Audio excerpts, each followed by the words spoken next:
Hey guys, Matt here. Subscribe if you want to see more. So this is a bit of an impromptu video. So my Robinhood versus Fidelity videos have kind of gone a little viral. Well, I mean, small channel viral. Like 133 subscribers viral.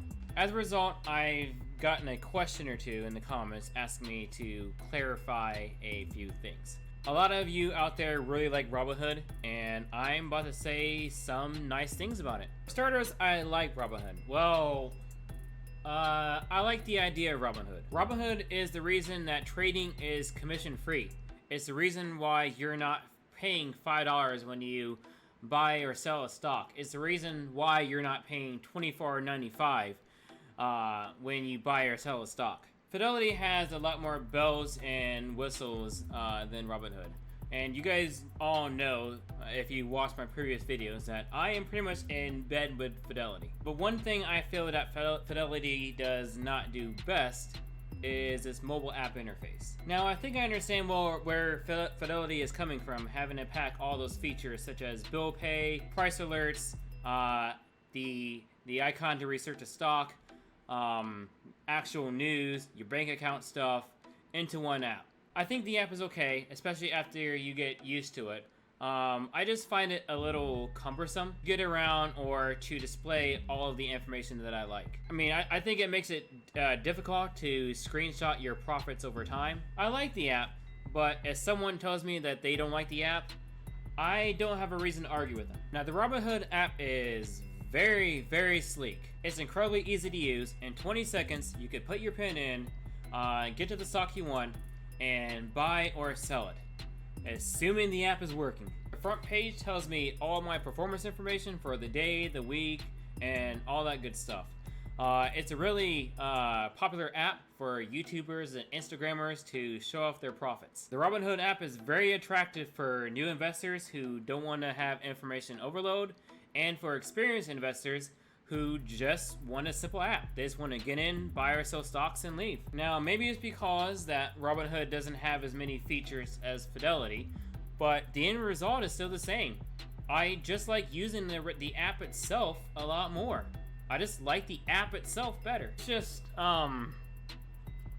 that I wish the backbone was as strong as the app. Let's do a metaphor. Let's say that designing a brokerage is like creating an RPG character, a character in an RPG.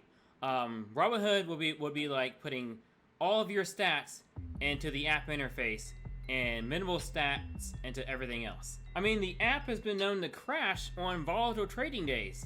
Now, if you're options trading and you get burned by an option that expired the day that Robinhood had crashed, you can email Robinhood, and over a period of days, because Robinhood does not have live customer service, Robinhood will work with you to get you your money back. At least as far as I've heard. I don't do options trading.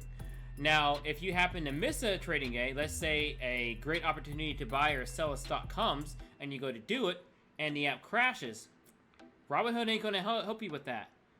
You just have to take that loss for the day. Like, you just have to live with those missed opportunities. And I'll reiterate again, Robinhood does not have live customer support. If you have an issue with them, you have to email them. And at best, your issue gets resolved tomorrow.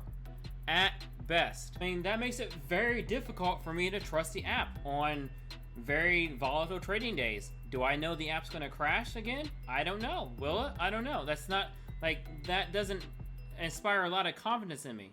Now, I know that Robinhood is probably fixing things, and I like to believe that they're not gonna crash again in the future, but I don't know that. The fact that it's happened unnerves me. Now, Robinhood is starting to have the features that a normal brokerage has, but you gotta wait for it. It has fractional shares now, but you gotta wait for it.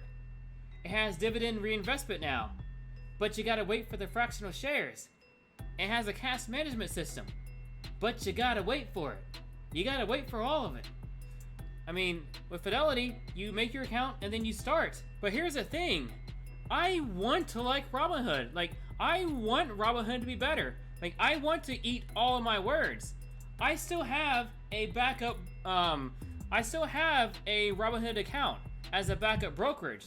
Now, it only has $7 in it, but it's a backup account that exists. I have an affiliate link that I put in the info box of all my recent videos, because I want new people to, to sign up for a brokerage. And Robinhood might be an easy brokerage to use. Like, I want to start using Robinhood regularly again. I want to do all that. Again, I want to eat my own words. My words are nutritious. And so I'm going to keep using the Robinhood app. Well, I'm going to keep having it around.